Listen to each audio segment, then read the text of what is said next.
we really need to talk about game theory, especially in the context of agentic AI.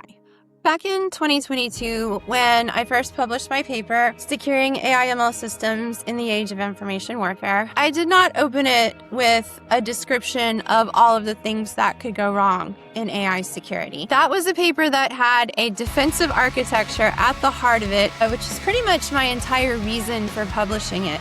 But before I could get the industry to understand the importance of these things, I had to lay the groundwork first.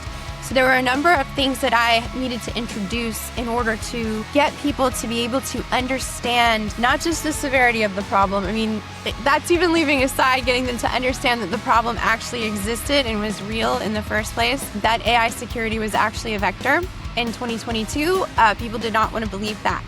So that was an initial hurdle to jump over. But I had to lay the groundwork because there are certain things that you just absolutely need to understand if you are going to understand AI security, specifically agentic AI security. I don't want to anthropomorphize the situation, but I do think that the game theory applies and the game theoretic implications are profound.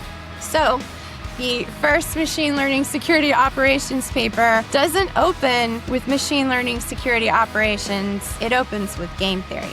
Let me show you what I mean. This is where we first introduce game theory. Figure 1 is a Boolean attack path threat model to help people understand exactly how this is all going to break down in the red-blue formulation. And then right here, we have our good old friend, the OODA loop.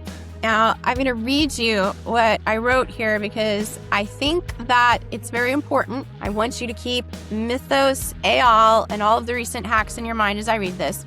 The Boolean AND relationship between Red's various means of gaining either secret or publicly held knowledge of a system and the currency of said knowledge indicates a need for Blue, the defenders, to remain within Red's OODA loop. There's a lot going on in that sentence, but when you start to put this in the context of the recent hacks that we've seen, what we're seeing is that agentic vulnerability discovery is happening at machine speed. Just like I predicted in this paper, just like anyone who had any idea of what was happening, anyone who is a little bit forward-looking in AI should have known. You're going to need game theory.